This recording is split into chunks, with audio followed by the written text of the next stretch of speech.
everyone, welcome back to Underreported Stories, where I cover the news that CNN, MSNBC, and Fox News fail to report on or don't report on enough. And today I'm live from my hotel room in Portland, Oregon. I'm here to give a speech I'm actually in Newberg, Oregon, but I'm here to give a speech at George Fox University with a Turning Point chapter. Super stoked to be doing it. Not gonna lie, it was like one of those mornings where I did not want to travel at all. At all.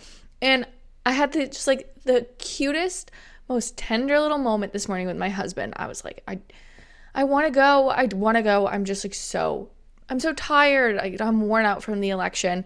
And yeah, I don't need to make excuses. I'm just tired. Anyway, he looked at me. He was like, you know what? Let's just pray about it real quick. You're doing such good work. It's going to be okay. And so he just prayed over me, gave this little prayer and talked about how awesome it is to speak truth into a bunch of college kids. And gosh, it's so crazy. The power of prayer is just, it's so good. It was such a good reminder of how lucky I am to get to come to do this. Who the heck gets to, once be a Turning Point kid and then become a speaker for come on, life is awesome. So that really refreshed my day. Had some pretty good flights. All was well, generally speaking. I mean, flights are nuts nowadays. I don't know. I know you guys can't tell because I'm on a screen, or in your ear, but I'm 5'3", maybe a little, 5'3" and a half, and 130 pounds. I'm not a big person by any stretch of the means. When I feel claustrophobic in these seats, I can only imagine how anyone bigger than me feels. I don't know how people fit in these seats. I feel literally so claustrophobic in them, but I could go on a tangent about all the crazy shit I see at the airports. So I will just stop myself there. But I do want to get into today's show, just immediately jump into the stories because we've got some good ones. So on our docket today, we've got a little pop culture crossover with liberals having an absolute meltdown over the fact that Margot Robbie had a baby boy. It was her choice or anything like that. We also have to talk about Caitlyn Jenner speaking up about Caitlyn's major regret. So we'll get into that. And then also we need to debunk some fake news about Trump's new Border Czar. I actually had the opportunity really not that long ago to sit down and ask him questions about his policies. So I'm going to spill all the details on that convo too. So without further ado, let's get into the 5 underreported stories that you need to know. Today's show is brought to you by Based, my merch line. If you didn't know this already, I'm an independent creator, and the best way to support this show is by purchasing my merch line that represents your views. Instead of just asking you guys for donations to fund my independent journalism, my business partner and I created a line of merch called Based Apparel. Based means you are the opposite of woke. It means you're based in logic, you're based in truth, you're based in facts. You get it. Head over to basedinlogic.com to check out our latest apparel. My personal favorite right now is the conspiracy theorist hat. And remember, when you buy merch, you are directly supporting me and this show. And when you get your apparel, please be sure to tag me on Instagram so I can repost you. All right, so the Feminists, they are breaking it down because Margot Robbie, who, if you guys don't know who she is, she played Barbie. And she had a baby, recently pregnant, just gave birth, and everyone, for whatever reason, is giving her shit because she had a baby boy. Again, she can magically control this. I know that there's somewhat of a science to it, but I don't think you can actually control it. So that's wild. I'm going to read you some of these tweets because there are niche corners of the internet where I am not kidding you. People are saying it is a tragedy that this woman had a boy. Let's read these. Okay, so this is from Defiant L's. It's a pop-based article. It's a little pop culture article that says Margot Robbie has welcomed her first child, a boy. And this person on Twitter literally says, girls, we lost. How? It goes on to say, can't believe she became a boy mom. Tragedy. I know I've made this point twice. How was she supposed to control it? How? This other person doesn't even have a name. Everest Tainted? I'm not going to bother trying to say the same. But this person on Twitter tweeted, boy mom is more of a mindset beyond being a mother of a boy.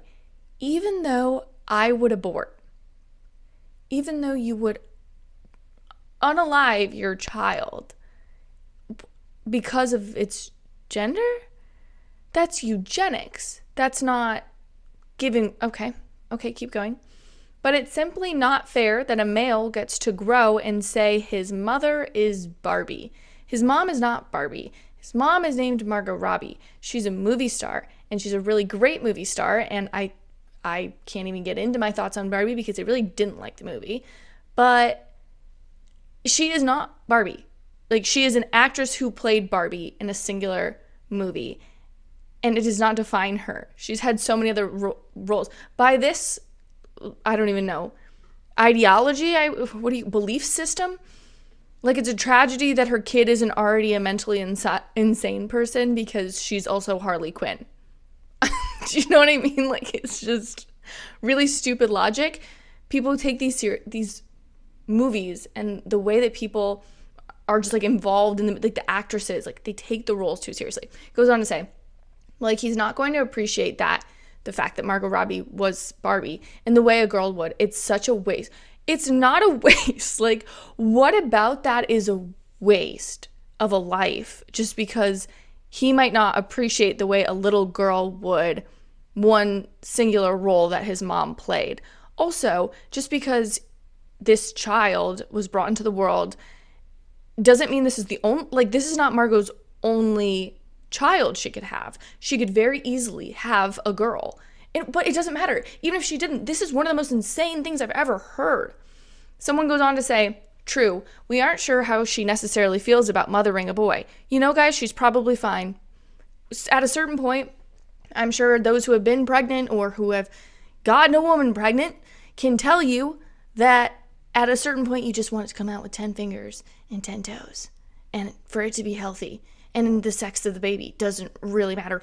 Also, these are probably the same people who say that the gender binary doesn't exist. So why are you up in arms? Why are you bitching about this child being a boy?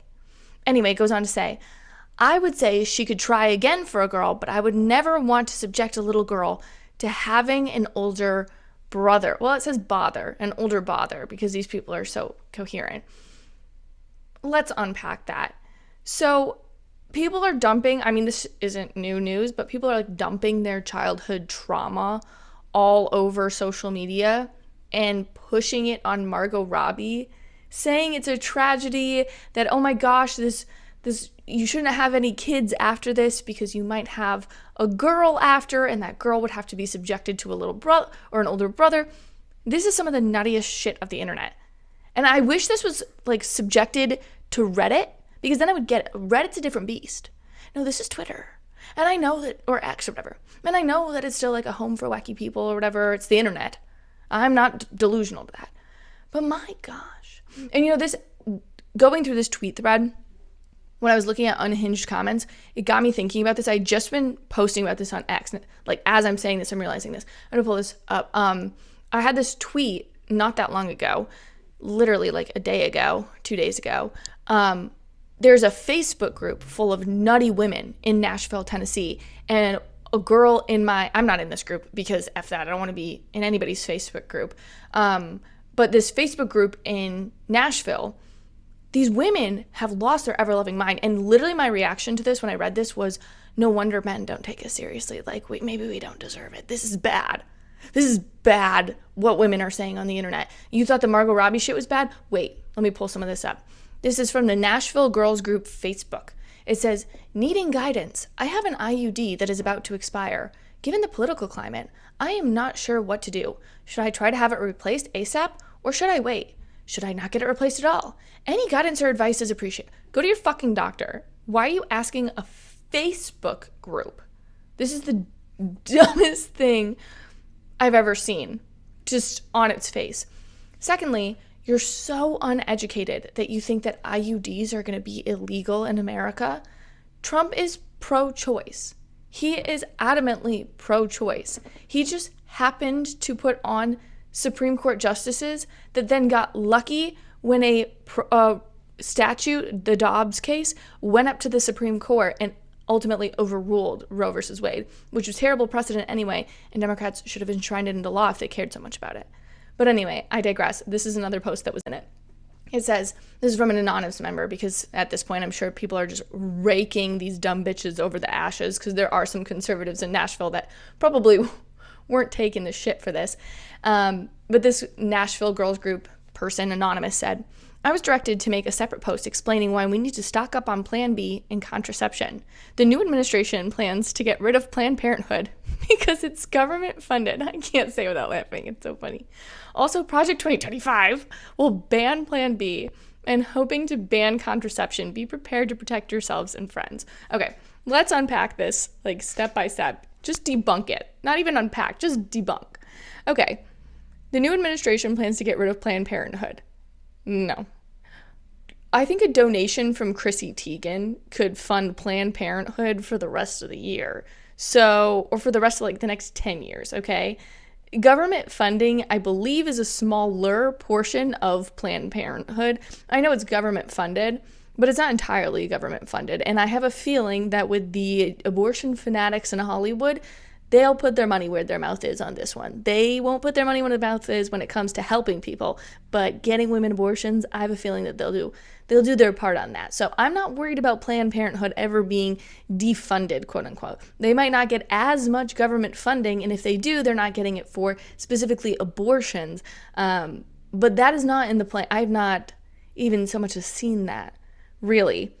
I'll be interested to see what Elon Musk and Vivek Ramaswamy do with the Department of Government Efficiency, and what they ultimately decide the role of government efficiency and spending in Planned Parenthood will be. But that, it's just to be decided. We don't ultimately know yet. This is my favorite part, though, to debunk is this. Also, Project 2025 will ban Plan B and hoping to ban contraception. Wrong. Read it, bitch. You haven't read it. That's how I know you haven't read it, because there's nowhere in that. The only part of Project 2025 that says they want to restrict something in terms of Plan B or like abortion pills is they want to ban the mailing of life-ending contraceptions. So they want to mail or stop the mailing of like mifepristone, which is the abortion drug that induces an abortion for you, which, no offense, like even if that is your thing, like I'm taking my position out of this, you should not be taking that pill at home without doctor's supervision. Like, this is not something you can go to www.hers.com and get. That shouldn't be a thing. You shouldn't just be like inducing abortions at home. That is awful and scary and wrong, and like good on the government for banning that. You don't want, like, so sorry the government cares enough about you to not allow you to suffer an abortion on your toilet. I'm sorry, if Republicans are the bad guys for that, then Republicans are the bad guys for that in your mind. I can't tell you how delusional that sounds. Republicans are actually just being the good guys in this scenario. One day, I think women will wake up and realize that. All right, let's move on to our next story. Caitlyn Jenner is having major regrets, and it's not the kind of regret you might think or might anticipate. Caitlyn Jenner tweeted that after speaking with many families, men and women alike, that Caitlyn believes the Woman of the Year award that Caitlyn, we'll just go with Caitlyn, awarded the award that Caitlyn accepted from Glamour magazine back in 2016. The award was intended for a biological female, and turns out that accepting that award wasn't as empowering as initially thought. So I'm going to pull up this tweet from Caitlyn, and I want to get your thoughts, guys. I'm really interested to hear what you have to say about this. Okay, the tweet says, while I never competed for one of the dozens of Glamour magazine Women of the Year awards awarded to me in 2016, I accepted the award. It has become clear in speaking with many families, the distraught nature this acceptance of the award still brings them today.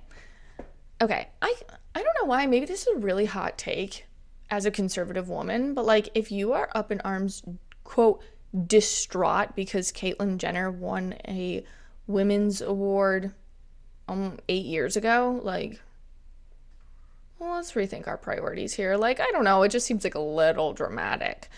I understand that people might find it hypocritical that Caitlyn Jenner would come out and say, oh, I'm against transing minors, I'm against glamorizing this lifestyle, it works for me, but I'm against glamorizing it.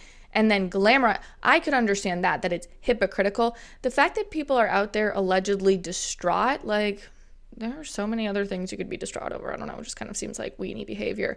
But anyway, Caitlyn Jenner goes on to say, upon discussion, thought, and reflection, I agree. Okay, so agrees that this is not an award that Caitlyn should have accepted. Caitlyn goes on to say, it's important to me that I walk the walk. Again, addressing the hypocrisy.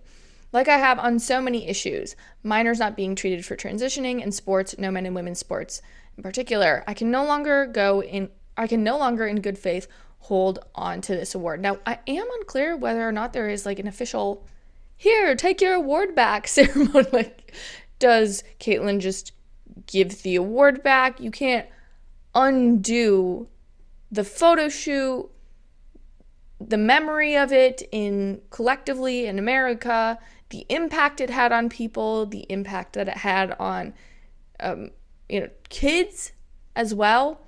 So I don't know how you can undo that. However, I do think it's important to note that Caitlyn has become a really, really important voice in calling out the transitioning of minors in this debate about men and women's sports, especially given, Caitlyn's time as Bruce, as an Olympian, etc. So I do think it is not in conservatives' benefits to say, if you're Christian, like, it is not in our values to say, no, you did wrong, off with your head. I don't think that we should be doing that, especially because I actually do think that whether you agree with this or not, or whether I agree with it or not, I do think Caitlyn Jenner is a good indicator of where a lot of Republicans fall on this issue in general, where they're like, you do you, like, I'll stay out of it. Just don't bring this into the conversation with kids. Don't glamorize it, and don't compete in our sports. Don't compete in women's sports. And Caitlyn has been actually a really good advocate for all of that, while also being very openly for Trump and for Republican values and for conservative values, generally speaking. And so I think it's a good segue.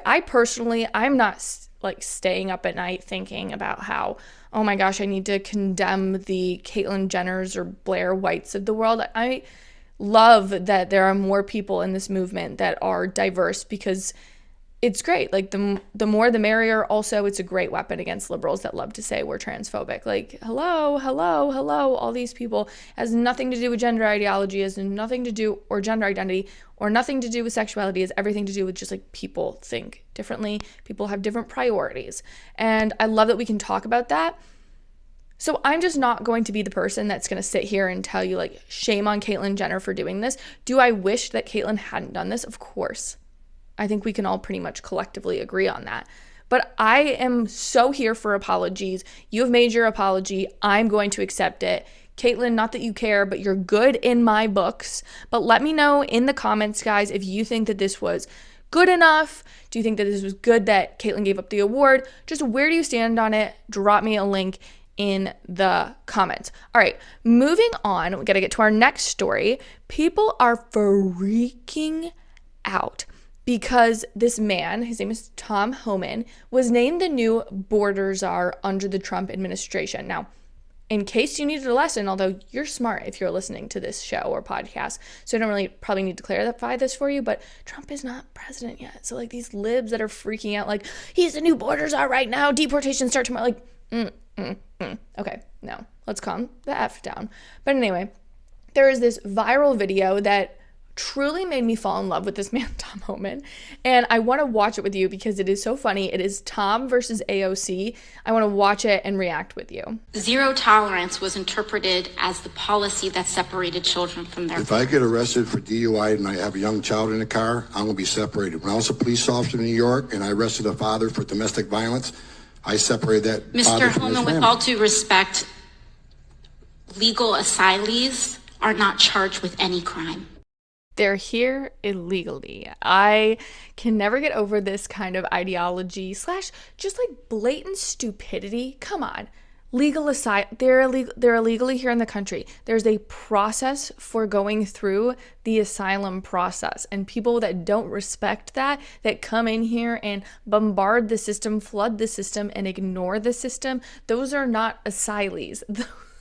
Those aren't legal immigrants. And I love the way that she kind of comes in with her, like, she kind of looks like King Julian from Madagascar. I know it's really mean and like beneath me to be commenting on somebody's looks, but like every single time I see her, I just like can't. They look, something about her reminds me of like a cartoon with bug eyes, and I can't remember who it is. I think it's King Julian from Madagascar. But anyway, I love that she comes at this like she is the smartest person in the room, and then Tom Homan just wrecks her. When you're into the country illegally, it's violation 8 United States Code 1325. Seeking asylum is legal. If you want to seek asylum, you go through the port of entry, do it the legal way. I love how also she's like, maybe if she repeats it more, it'll make more sense to him. He's like, I'm the mother director of ICE, okay, bitch? I know. I know what's legal and what's not. And this ain't legal. The Attorney General of the United States has made that clear. Okay. Mr. Chair, the memo is submitted to the record for review. Inspector General Costello, one last thing. She didn't have anything to say. Just all she wanted to say was her little 2 cents. Hopefully that would make everything better, make her feel better. But there was like no substance to that. Tom Homan wrecked her with facts, and I love it. But I didn't want to just react to that video because actually I wanted to have a very substantive, like interesting convo with you guys because yes, the media are having their like really natural meltdown claiming that Tom Homan, like I said, is going to start deporting American citizens who immigrated here, which would mean my ass would be getting deported. Actually, I'm married to an American, so I don't know. I'm also American. Like, I'm not getting deported, but hypothetically in this liberal nightmare that they've created and concocted off of their own crazy ideology, I would be getting deported. So bye guys, I'll miss you. I won't be able to talk from Canada because they have no free speech. Anyway, in reality, I've met Tom Homan, and he's a very scary and intimidating man, but he is not a stupid man, nor is he a ruthless man. I would not use the word ruthless to describe him. I would actually use the word, maybe not empathetic in the manner that you think of like annoying people that are like annoyingly empathetic. He's an empathetic person. He's seen a lot of shit, and that's what makes him that's what makes him motivated, and it's what drives him. So we got to sit down at this influencer summit that I went to a couple weeks ago, and I got to ask Tom Homan a couple of questions. And for whatever reason, like I think he likes adversarial conversations because I think he thrives in those AOC conversations. And I didn't realize that until I asked him not a tough question at all, but he kind of acted, I don't know how to put it. Let me get into it. So I asked him very pointedly, what does the mass deportation look like? Like, the media makes it seem like you go into the night, in the middle of the night with a net, and you like round up illegal immigrants and then take them the Oklahoma Trail of Tear style, like through the country to Mexico, and then you like throw them into the Rio Grande and call it a night. And I asked him, like, just tell me what it looks like. And he goes, what are you, a CNN reporter? I'm like, no, dude, I'm just trying to understand so I can articulate it to my audience. But truly, like, my goal in it was just to understand like what the practical steps are. So I got the answer for you. And the real answer is that it's actually a lot more logistical and paperwork driven than you would guess. So I didn't really know how it would happen. I just assumed, like, maybe I sound stupid saying this, but I just assumed like we found the illegal immigrant and then we were like, hey, you got to get out of here. They had like 20 days to vacate. And if they didn't, like, we detained them and sent them back. That's actually not how it works at all. It's a lot more paperwork. Before we can send these people back, we have to verify their identity, which they lie. They don't have paperwork a lot of the times. The US government then has to work in tandem with that individual's home country to receive information, travel documents, all the things that you would need in order to put somebody on a flight and send them back, right? And it takes so long to do this. Mind you, that takes a long time to do that if the country works well with the US. So for instance, Tom Homan and the Trump administration has vowed to get rid of the most dangerous criminals first. And while I think that is tactically smart because it's a good priority and it makes them seem like safety first, tactically, it's also just, it's optimizing time when you only have 4 years in a White House to do something. because a lot of these criminal gangs that we're talking about come from Venezuela. And Venezuela does not work with the United States. Tom Homan told me this. Venezuela is not, their government, not interested in working with the American government. They're not giving us the identities of these people. They're not giving us the paperwork for these people. And when you think about the Colorado apartment story or these El Paso apartments that we keep seeing run over by illegal immigrant gangs, those are criminals from Venezuela. So when we're talking about getting these people out, it actually isn't just like, yay, MAGA, ooh, strong. It's not just that. It's actually a genius strategy of optimizing time, because it's going to be harder to deport people that other countries don't want back, just logically thinking. And so I was like, great, good to know. Then I wanted to know, I had like being in an, maybe it was just being annoying to him. That's totally fine. I wanted answers. I was like, wait, I actually have another question. And he was like happy to converse with the person that he assumed was against him. I was not against him. I'm not against him. But anyway, I pushed back a little and I was like, question, who's paying for all of this? Like, am I, as the taxpayer, footing the bill for all these illegal, like, do we charge them? Like, what does this look like? And he said, yeah, truth is you're paying for this. And I thought of it two ways. First, I was like, oh shit, like maybe that changes my mind. Like, the whole thing was I want to save money. I don't want to be like putting more into the deficit, like spending so much more money, and maybe we could be reallocating funds if we were like more efficient. Again, going back to Doge. But I don't know, part of that kind of pissed me off. But then I kind of redirected that anger and kind of reviewed is the dumbest way I could possibly say it, but like just saw it through a new lens.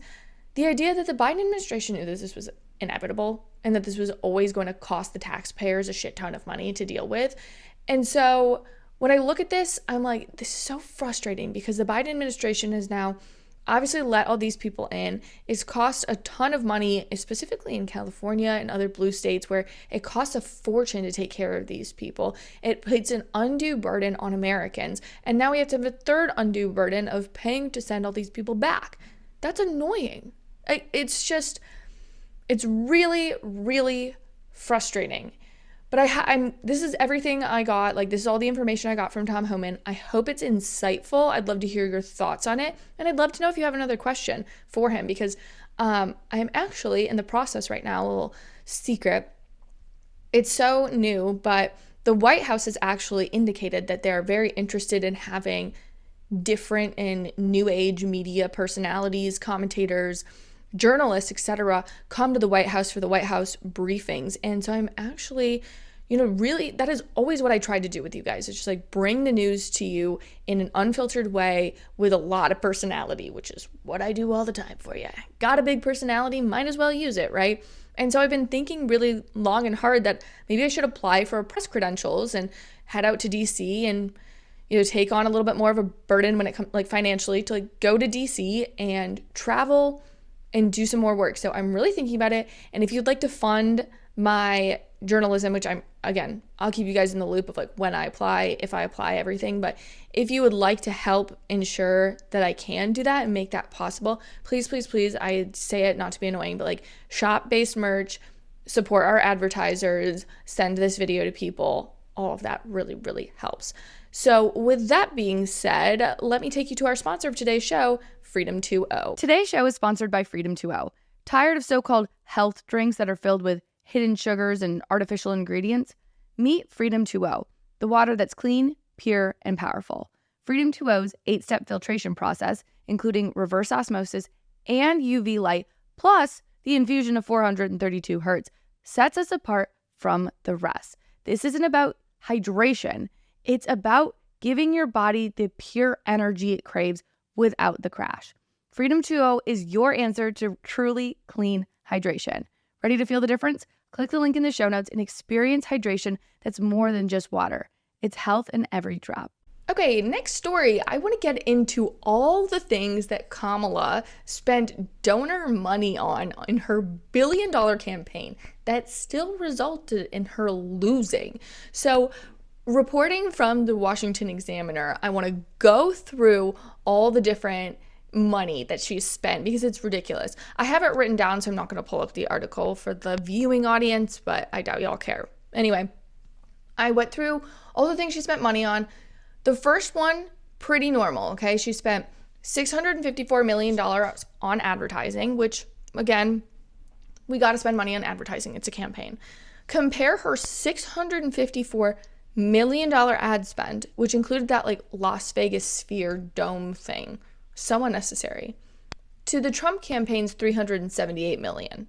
So she spent, I wouldn't say double, but nearly double for what? To get absolutely skunked, which is so funny. Here's where the finances get whack, though. She spent more than $15 million on event productions, which was basically having celebrities come on the stage, perform, and endorse her, or do other kind of like production related things. So first off, that means we know that she's been paying for these celebrity endorsements all along, but she also has been paying for the production value and the sets of things, which really goes to show you that Kamala really is all flash and no substance. I mean, there are so many indicators of that, but this is just another one. She spent $1 million to appear on Oprah, which she didn't pay Oprah, but she paid the Oprah's network to create this space and like build this infrastructure to do this interview.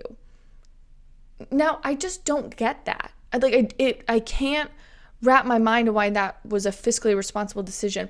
The truth is that I could get more views on a video where I have this tiny little DJI mic. I'm not kidding you when I say this camera is the size of like my wrist to the top of my hand. And I have my computer in front of me and like a crappy ring light I bought for $20 off of Amazon. And then I have like a $2,000 studio at home. This video could do better than my at-home studio videos because the content of this is good, not because of the staging or the lighting. And I think that's what Kamala gets really wrong. And actually a lot of Republicans and Democrats get really wrong. And honestly, like creators get really, really wrong, is that the production value needs to be, no, the content needs to be good. People need to like you. People need to want to be around you. People want to like enjoy their time with you. And if you're not enjoying your time watching something, you're just going to stop watching. You're going to click out. Understandably so. But people are drawn to personalities. Like, you're here, yes, for the news, but also because we get along. Like, we're friends. We chat in the comments. Do you know what I mean? Like, you like me. Let's be frank. It's not fun to watch Kamala go on Oprah when no one likes her. Like, it's a waste of money. I keep twisting in this chair. Sorry if it's, like, hard to watch. I'm in this, like, spinny chair, and maybe I should put my feet down. Okay, yeah, maybe that'll help me. I don't think it will. I'm just, like, a fidgety person. But anyway, on top of spending $1 million to appear on Oprah, it's also been reported that Kamala spent $5 million on Megan Thee Stallion. For what? For Megan Thee Stallion to twerk. And honestly, when Megan Thee Stallion went out and twerked, I think I saw a lot of content creators on TikTok come out, especially Black content creators, come out and say, like, this is fucking offensive. Like, stop pandering to me and telling me that because of my skin color, I want to watch people twerk. Like, I don't want to watch that. And then Kamala spent $3 million for Lizzo, which Lizzo was awful for her campaign. She just said, I want to make the whole country look like Detroit. Like, oh, yikes, big girl. And then $1.8 million for Eminem. Congrats. Like, I have a soft spot in my heart because I was in the same sorority as Eminem's daughter. We were in the same pledge class. But, like, Haley's great. Like, the little I know her. I'm not going to say anything. She seems like a wonderful, nice girl. Her dad, though, like, he's so irrelevant nowadays. And, like, I don't know. I don't understand why that was, like, a big get. Like, he's irrelevant. My big critique on all of this, though, isn't even that, like, this isn't new. I'm sure, like, Hillary's campaign did this shit, too, or Obama's campaign did this crap. And I wouldn't be shocked if, like, Trump had a similar-ish production budget for Lil Wayne or something, whoever's been endorsing, 50 Cent, whoever's been endorsing him, I forget. But anyway, my take on all of it, though, is whether you're supporting a Democrat or whether you're supporting a Republican, I hate how the celebrities are like, I'm holier than thou, therefore I endorse this person. Like, you're acting like you did it because it's the right thing to do. why don't you do the right thing for free? Like, you're so transparent. I will say, and I'm never in defense, so you're probably going to rip me to shreds in the comments, and that's okay. Taylor Swift, I don't think she took millions of dollars to do the endorsement. I think she just did the endorsement all on her own. Not shocking, but it's arguably better because at least she didn't like take a ton of money from a campaign and then, you know, make speeches or something for her. She just like made the endorsement and like went away. I don't know. Let me know if you disagree. I mean, I know a lot of people have strong feelings about her, but I think what Taylor did was better than what like Megan Thee Stallion did, taking millions of dollars from the Kamala campaign. I also want to talk about like the podcasting aspect of it because I'm a podcasting girly, obviously. So Kamala's campaign, the campaign finance report, found that she spent 6 figures to build a set for the Call Her Daddy podcast. So Alex Cooper has this like elaborate, very nice podcast studio. There's really not actually much to it. I wouldn't call it elaborate, but like it has a certain look.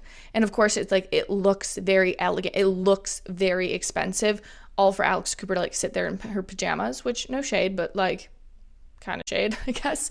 But the Kamala campaign, spent 6 figures to recreate that very set in a DC hotel room.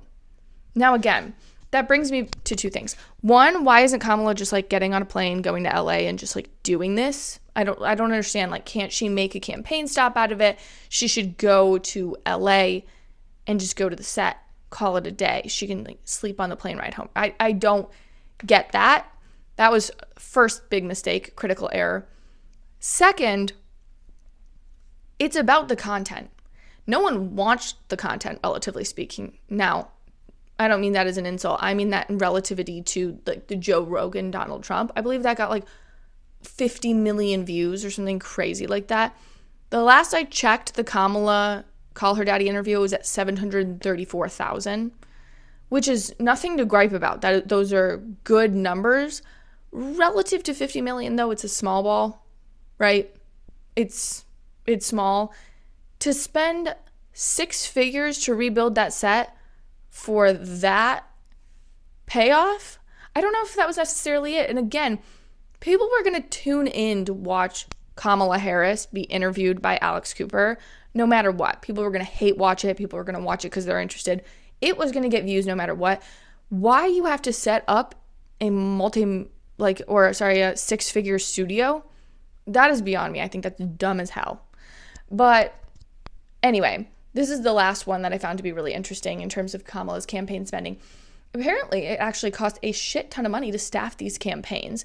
So Kamala spent $56.6 million on campaign payroll, while the Trump campaign spent $9 million on the same thing.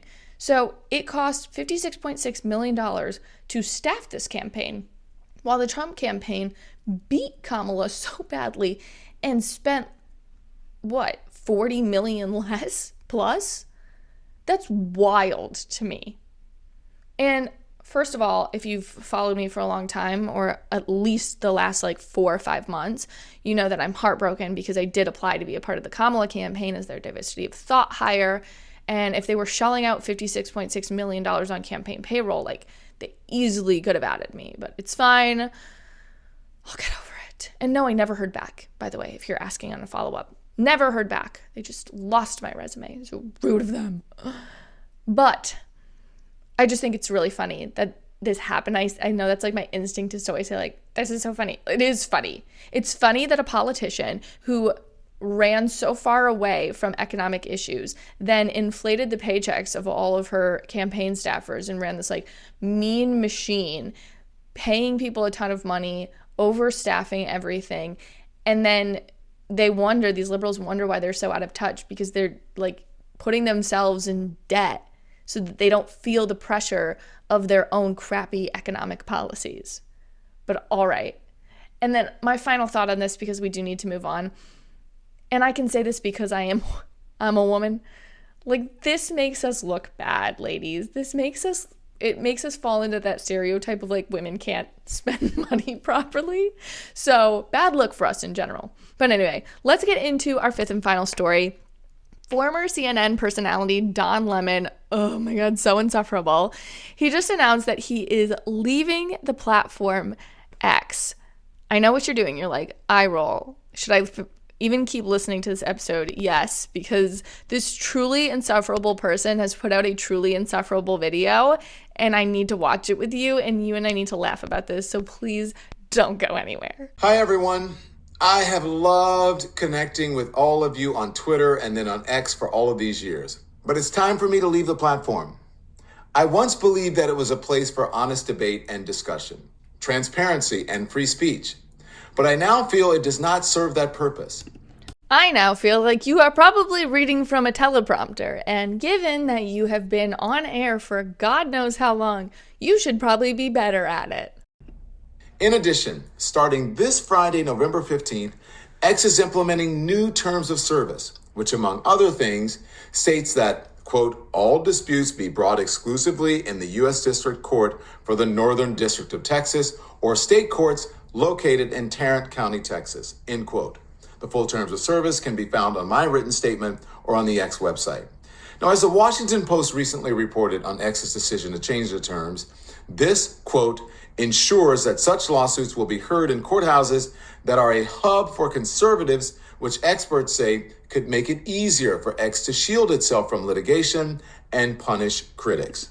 Okay, let's take these demands or these allegations. No, what's happening here is that X has created, and this is a very brief understanding because I'm watching this video for the first time. My understanding of this is that X has opted to pursue litigation, which companies can do this, any organization can do this. They've decided to pursue litigation in a specific court because this specific court understands what free speech is. And unfortunately, we live in America where individuals who have been appointed to these judge positions do not understand the meaning of free speech. It is very, how do I say this? Subjective to the territory or part of the country you live in. I'm here in Portland, for instance. I don't think free speech is necessarily the same here as it is in Texas. Even though we live and abide by the same constitution, the interpretation of it varies by judge to judge and their understanding of hate speech and et cetera, et cetera. So actually, this is just a smart business move, and it's not, I wouldn't necessarily say it's Elon's fault he has to do this. I actually think that Democrats, and Don Lemon specifically, would benefit from some internal review as to why companies have to go to places to ensure that their constitutional rights are given to them in the court of law. I think that speaks for itself. You can find me on YouTube at The Don Lemon Show, or on TikTok and Facebook at Don Lemon, and on Instagram and Blue Sky at Don Lemon Official. I hope you will join me there. Thanks. I will not. Thanks. I really couldn't care less. And I know you guys, I know my audience well. I know you guys don't give a shit that Don Lemon left. But the reason I wanted to talk about this story is because I actually wanted to talk a little bit more about how Elon Musk has become kind of similar to the way Donald Trump has become just like Teflon. That no matter what people say about them or no matter what crazy story people unveil about them, people just know who Elon is. People know who Donald Trump is. They don't make any quips about it. And there isn't anybody on the internet that can come on here and say, well, I heard this crazy story or I saw this secret thing. They can change the public's perception because Elon and Trump are so unabashedly themselves that when Don Lemon gets on X and says, I'm leaving the platform, like, bye, you crybaby. See you later. For instance, I saw this story yesterday that Chloe Fineman, she's a star on SNL, she had gone on to say there had been rumors for such a long time that one of the guest co-hosts, one of the stars, had made an individual on the cast cry. And it was so vague that it could have been, I don't know, it could have been from 10 years ago and it had just been leaked. No one in the cast gave any indication of who this was. And finally, Elon Musk came forward and said something about, I don't even know, like the probably being announced as the DOGE, the Department of Governmental Efficiency chair. And Chloe Fineman, who is a cast member on SNL, she came out and said that, oh my gosh, this rumor that you've heard about a cast member crying and somebody being rude to them or making them cry it was me and it was Elon Musk that made me cry. And the whole story was really designed, I think, to make Elon Musk look bad, and all it resulted in, and this is my honest to God take, like, I am not sensationalizing this because I like Elon Musk. I think Elon Musk is funny. I think he's fun to watch, but I don't have like this affinity for Elon Musk that like my heart throbs or something when I'm like, I think he's interesting, but I also am not like an Elon obsessed person, if that makes sense. Like, I feel that way sometimes about Donald Trump. Like, he's like, I'm just like, oh my God, you're like the cutest little grandpa and you're so funny. Like, I'm obsessed, but I don't feel that way about Elon. All that to say, I think that the story that was told was that Chloe Fineman went to Elon Musk, wrote a script for a sketch. Elon read it and said, yeah, it's not funny. And then that made Chloe Fineman cry.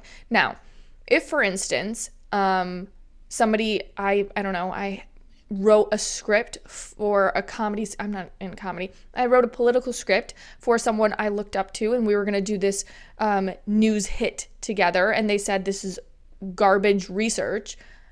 Like, I don't know, I'm just a girl, like, I might get a little emotional, I'm not gonna lie. I'd be like, oh, ow, okay, and then I might go home at night and like get it together and be like, okay, that was hard, it was not a good day, but like, why are you crying on set? This is part of the job. And also, based on the track record of SNL back when, like, even when Elon was on, like, last season, like, they just started getting funny again sometimes this season 50. So I'm actually kind of on team, no, I'm definitely on team Elon on this. I bet you it wasn't a funny sketch. I bet it was bad comedy. And it was probably like too political. Elon didn't think it was funny. He told her the truth. He wants his SNL guest appearance to be good. And he thought it was a bad sketch. Like, what is so wrong about that? Like, it's, oh my gosh, if you can't take any criticism on your work, like, show business is not for you. And so to me, all of this, like from Don Lemon to Chloe Fineman kind of coming in and trying to bash Elon Musk like he's this bad person for giving you criticism or feedback, bad person for wanting to ensure that litigation against his company doesn't bankrupt his company because people are allowed to say what they want in the public domain. Like, if that is what is so bad about him, you guys have lost the plot, truly. I am curious to hear your guys' thoughts on the Chloe Fineman of all of this, though, so let me know if you've seen the story and if you have strong feelings about it. But anyway, before we wrap up today's show, I would be just remiss if we didn't do an episode or a segment of Is It Real or Is It Satire? Is it real or is it satire? You cannot be serious! Okay, I just have the video. We have no audio. Listening audience, I'm going to read you the captions. Basically, the audio on this video is going to get the video demonetized or get us a copyright strike. So I'm just going to mute the video and read the script that is on it. It says, working out because protest season is coming, and it's like this burly white man who, he's not fat. It says, we're not settling for a fascist. I don't know, he's got like a LGBT colored shirt on. Not quite sure, but he's just jumping up on a box. That's pretty much it. So what I gathered from this video and why I kind of put this under the segment, is it real or is it satire, is I am actually asking liberals out there, are you guys for real in saying that you're going to exercise more and abstain from sex to own the conservatives?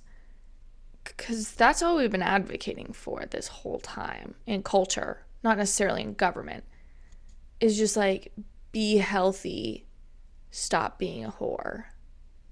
Like, are you guys being serious or is this a joke? I actually can't tell. Because I'm seeing that there are men out there saying they need to get ready for riot season by working out.